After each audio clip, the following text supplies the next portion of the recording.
Assalamualaikum warahmatullahi wabarakatuh. Nama saya Saharuddin.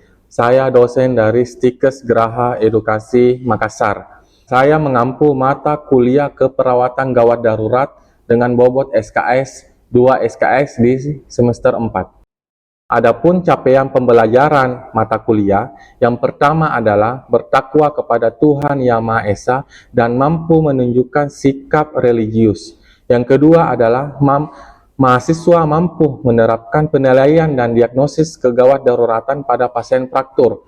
Yang ketiga adalah mahasiswa mampu melaksanakan penanganan kegawat daruratan pada pasien fraktur. Yang keempat adalah mahasiswa mampu mengevaluasi penanganan kegawat daruratan pada pasien fraktur. Berikut ini video pengajaran saya di kelas. Assalamualaikum warahmatullahi wabarakatuh. Waalaikumsalam warahmatullahi wabarakatuh. Alhamdulillah, puji syukur kita panjatkan kehadiran Allah SWT karena kita masih diberikan berbagi ilmu di pertemuan kedua ini. Sebelum kita memulai pertemuan kedua ini, marilah kita berdoa menurut kepercayaan kita masing-masing. Doa dimulai.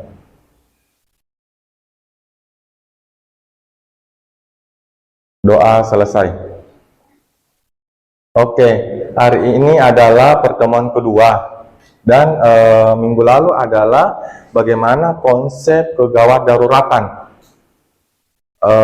Lea, bagaimana sih konsep kegawat daruratan menurut Lea? Jadi menurut saya konsep kegawat daruratan adalah suatu kondisi atau situasi yang memerlukan penanganan secara segera dan tepat untuk mencegah dan mengurangi risiko cedera dan kematian. Terima kasih. Bagus. Jadi konsep kegawat daruratan itu adalah bagaimana cepat dan tepat penanganannya. Terus hari ini kita akan membahas tentang bagaimana konsep berbagai jenis fraktur dan implikasi pada kegawat daruratan. Ada yang paham sampai sini bagaimana sih berbagai jenis fraktur? Fraktur itu seperti apa? Di dalam kegawat daruratan fraktur itu adalah apa sih gitu? Mila, apa sih fraktur itu? Baik Pak, fraktur itu patah tulang dalam keadaan gawat, darurat, memerlukan penanganan cepat dan tepat untuk menangani komplikasi yang lebih lanjut Pak. Benar. Jadi fraktur itu adalah patah tulang, itu bahasa awamnya. Jadi KKP kalau di bahasa nursing klinisnya adalah patah tulang. Oh, jadi kalau adik-adik ini praktik di UGD, ada pasien fraktur nih, berarti adalah pasien patah tulang. Bagaimana implikasinya, bagaimana hasil keperawatannya, bagaimana kolaborasinya, itu yang akan nanti kita bahas next. Jadi agenda style hari ini adalah bagaimana konsep kegawat daruratan fraktur, bagaimana hasil keperawatannya, dan bagaimana penerapan tata laksananya pada pasien fraktur. Terus, ini adalah sebelum kita masuk ke teori, ini adalah games. Jadi, apa yang pertama nih jika terjadi fraktur di IGD? Nino, ya? Pertamanya adalah bagaimana kita identifikasi dulu dong prioritas, ya kan? Lalu bagaimana kita mengidentifikasi data? Lalu setelah mengidentifikasi data, apa yang harus kita lakukan? Ya, menganalisa data. Setelah menganalisa data, apa? Menentukan prioritas. Prioritasnya. Lalu setelah prioritas, apa yang kita harus lakukan? Implementasinya. Setelah implementasi, apa yang kita lakukan? Evaluasinya. Jadi setelah di UGD itu seperti itu. Bagaimana kita mengidentifikasi data, bagaimana kita menganalisa data, bagaimana kita memprioritaskan data, bagaimana kita implementasi dan evaluasi. Clear. Jadi kalau pasien sudah dievaluasi, Sudah selesai, aman. Tapi bagaimana input dari pasien itu? Kita tindakan kepada pasien. Inputnya seperti apa? Kalau tidak ada perubahan berarti tindakan kita tidak sesuai dong. Ada yang salah di nursing proses kita, ya kan? Nah, lanjut.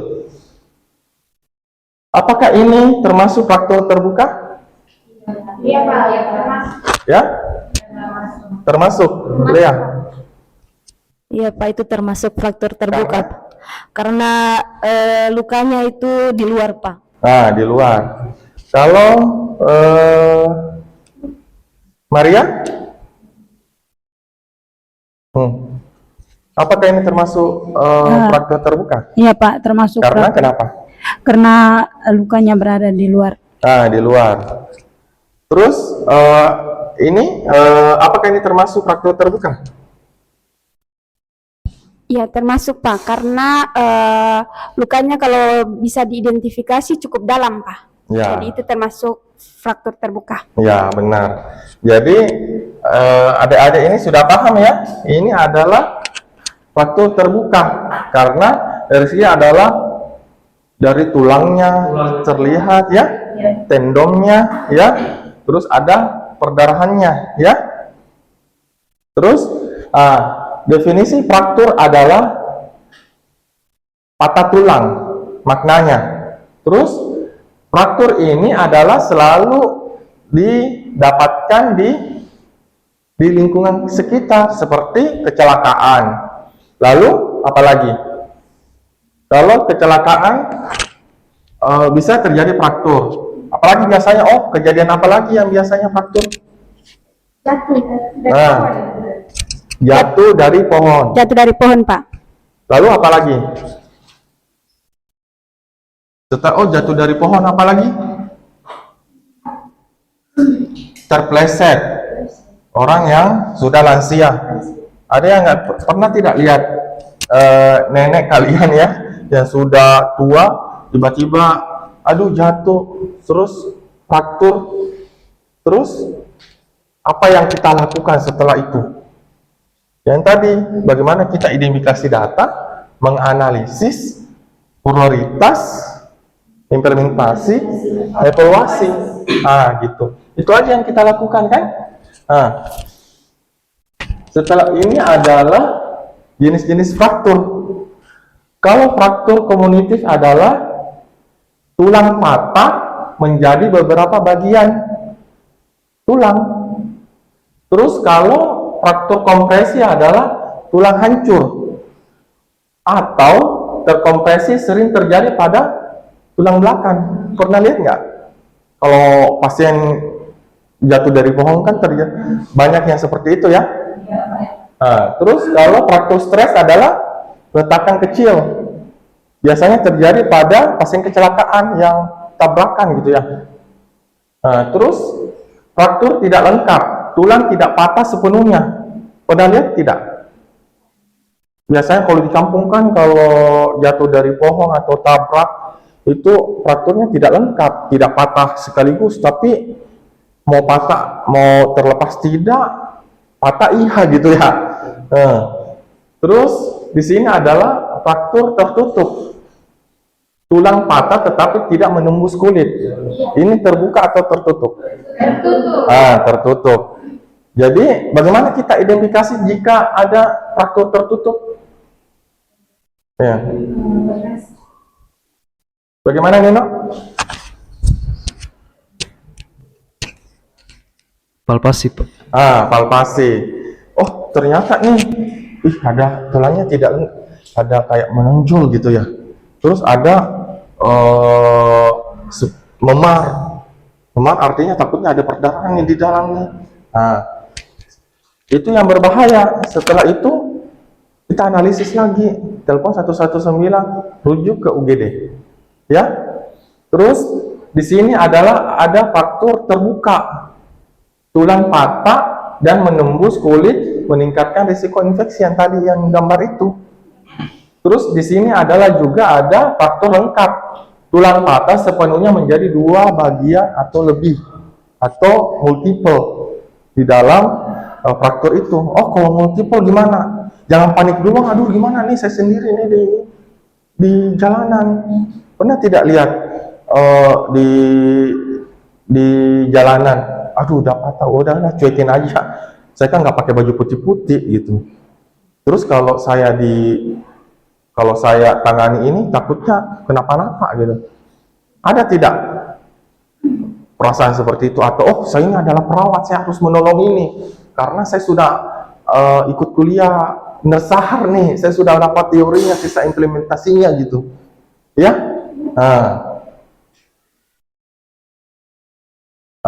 Tapi di dalam penanganan ini kita harus ada komunikasi efektif.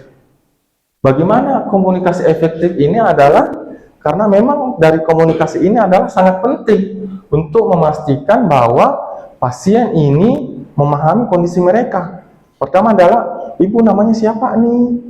Ya kan? Asalnya dari mana? Cuma kalau tidak sadar bagaimana? Kita lihat apanya kalau tidak sadar? Ya, KTP-nya. Nah, benar. Kita lihat nih alamatnya, namun kita tetap bawa ke UGD-nya nanti. Ya? Gitu.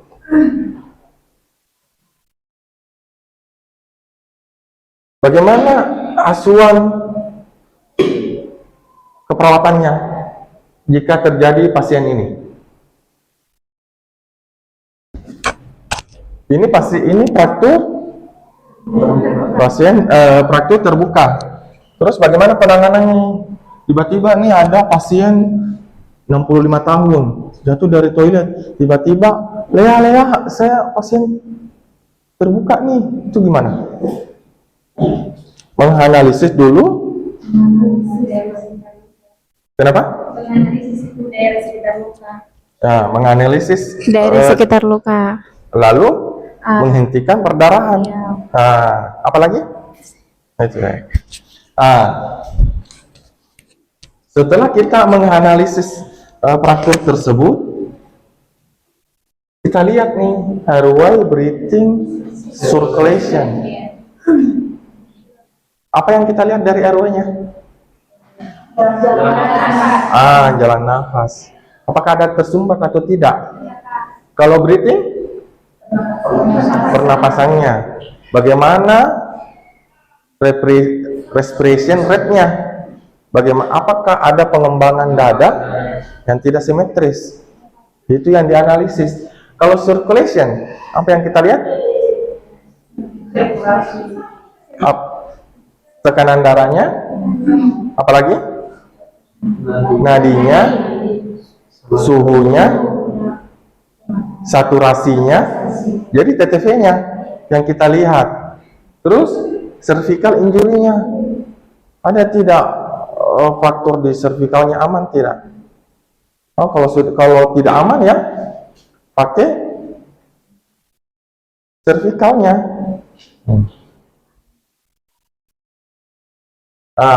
Ini adalah pengkajiannya, bagaimana kulitnya, bagaimana, apakah ada memar, apakah ada bengkak, apakah ada angulasi, apakah ada rotasinya di dalam tulang itu, ya. Terus bagaimana nyeri tekannya, nadinya, temperaturnya, terus CRT-nya bagaimana dan krepitasinya. Terus dari perdarahannya, apakah perdarahannya aktif atau pasif? Kalau pasif gimana? Kalau aktif gimana? Nah itu, bagaimana kita menganalisis critical thinking kita. Oh, kalau aktif kita harus tekan nih lama nih. Habis itu kita harus segera bawa ke UGD. Kalau pasif gimana? Alhamdulillah aman, tapi kita harus tekan. Tapi kita cek lagi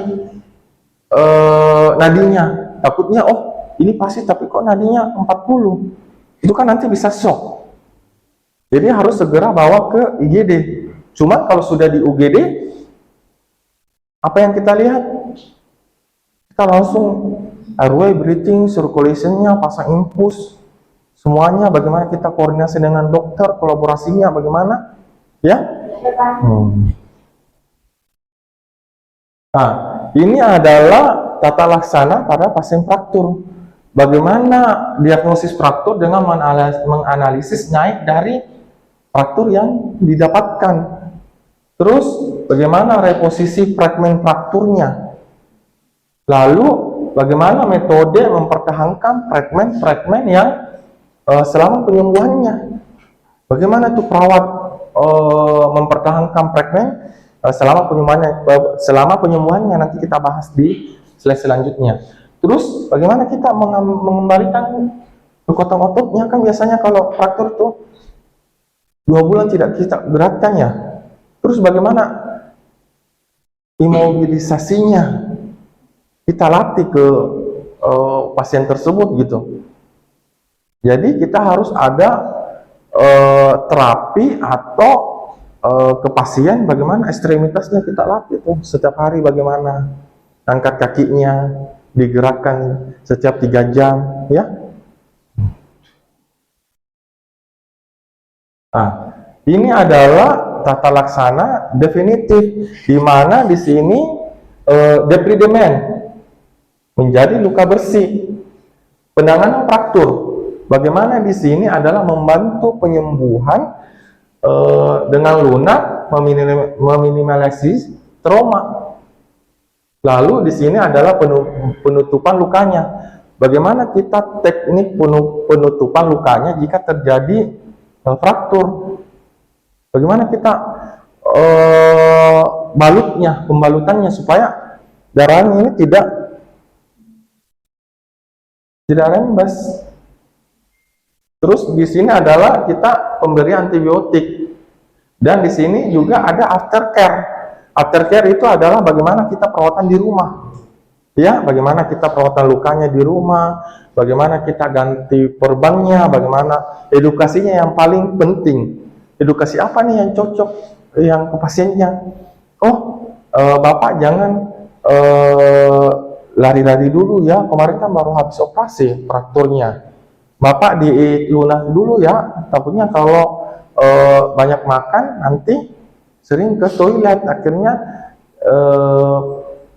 tulangnya menjadi aktif lagi perdarahannya gitu. Nah, di sini adalah bagaimana penyembuhan lukanya. Harian tahu nggak bagaimana penyembuhan luka fraktur itu? Dari penyembuhan fraktur ini adalah tahap inflamasi 1 sampai 7 hari. Tahap konsolidasi adalah 4 sampai 12 minggu. Biasanya kalau fraktur tidak terbuka hanya kecil saja, itu adalah biasanya 1 sampai 7 hari. Kalau konsolidasi itu adalah biasanya kalau yang fraktur kompleks ya. Terus di sini juga ada tahap reparatif 1 sampai 4 minggu. Terus ada di sini tahap remodeling. Jadi di sini biasanya yang faktornya yang sudah ganti tulang, terus reparasinya yang kompleks itu bertahun-tahun. Tapi walaupun bertahun-tahun, kita harus membersihkan lukanya. Kita harus membangkitkan kepercayaan dirinya. Apalagi kalau laki-laki, Nino nih fraktur di usia muda, dia nggak bisa bekerja. Itu gimana dong? Ya kan? Tapi sebagai perawat ini kita harus memotivasi Nino. Oh, Nino bisa jualan online nih sambil fraktur. Oh, Nino bisa membuat artikel nih di rumah. Nino bisa buat cerpen nih di rumah. Itu yang harus, jiwa-jiwa perawat itu yang harus kita kembangkan.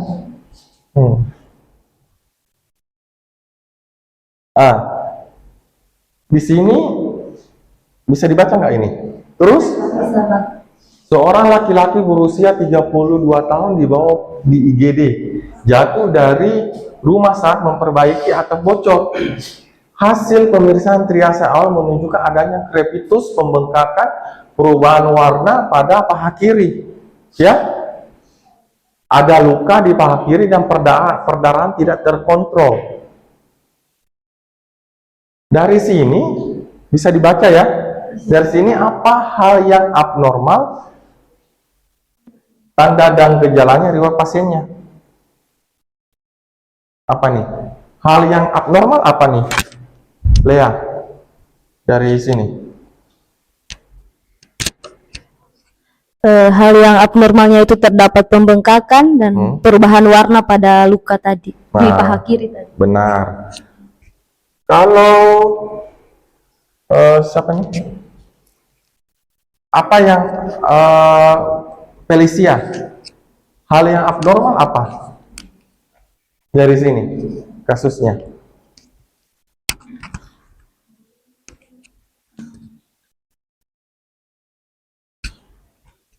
Di sini kan ada dari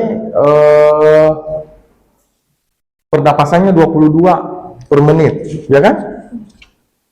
Permasalahan 22 per menit, akral dingin, denyut jantung 120 kali per menit, ya kan?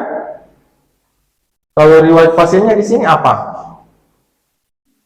Tidak ada ya, tidak ada riwayat pasien. Dari sini kita kumpulkan menjadi menganalisa data nih. Kita mendapatkan 9 menganalisa data. Kira-kira ini adalah diagnosa hipotesisnya apa nih? Pasien fraktur, ya kan? Dari fraktur ini adalah dari fraktur ini apa yang harus kita pertama kali lakukan? Intervensinya, rencana prioritas pertamanya apa?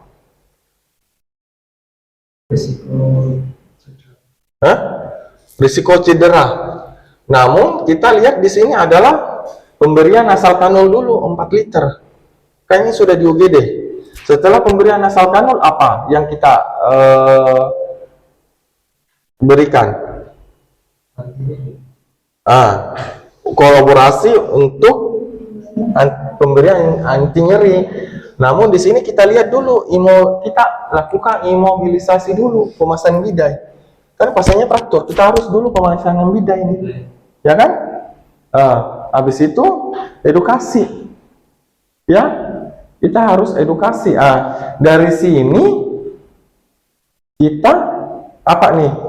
Yang dari kita rencanakan, kita intervensi, ya kan? Nah, dari intervensi di sini kan apa yang intervensi pertama yang kita lakukan?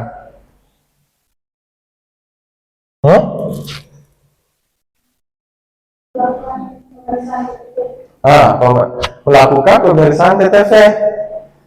Itu yang intervensinya, ya kan? Setelah itu adalah kita imobilisasi dulu. Habis itu pemasangan ekolar jika terjadi servikal. Habis itu monitoring, ya kan? Monitoring. Habis itu pemberian cairan RL. Nah, terus dari sini evaluasinya apa yang naik, apa yang turun. Kita analisis tuh nanti di akhir, ya.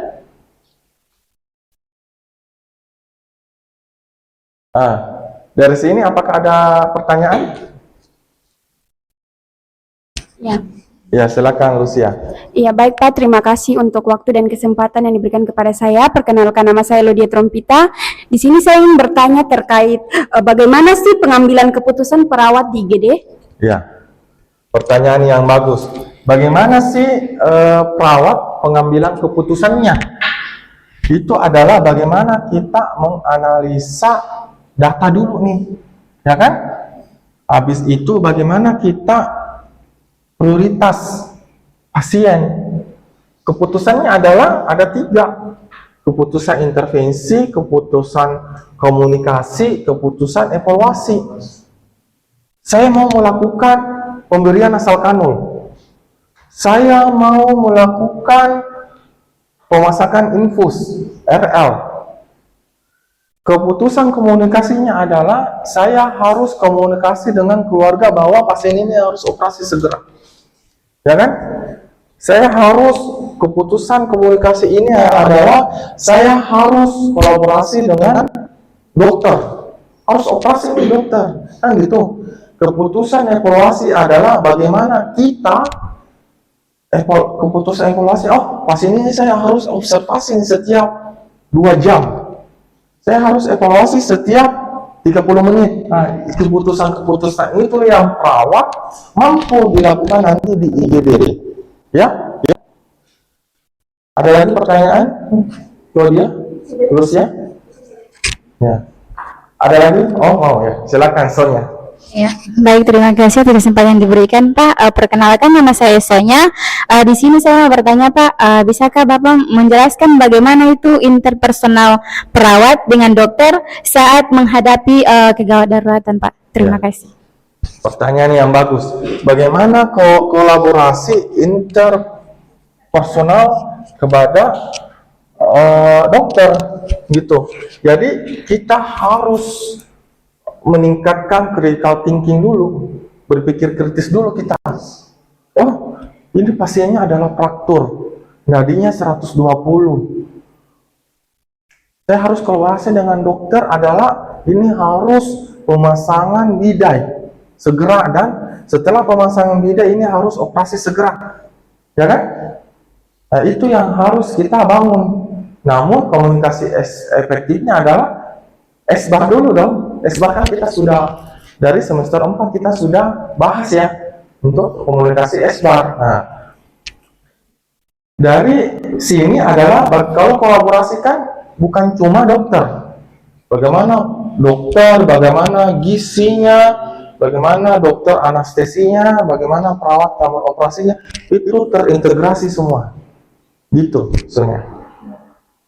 Ada lagi yang mau ditanyakan? Ya, jadi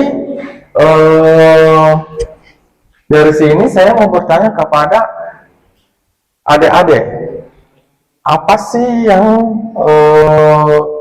bagaimana menganalisa fraktur? Nino, menganalisa fraktur. Menganalisa faktor di IGD tadi, Pak? Iya, menganalisis, mengidentifikasi, lalu prioritas. Yang pertama tadi Ya. mengidentifikasi. Ya, benar. Di mana yang kita identifikasikan itu terkait identitas pasien, terus alasan pasien masuk rumah sakit itu tadi karena itu tadi patah tulang. Ya, Setelah melakukan identifikasi, terus menganalisa ya, bagaimana parahnya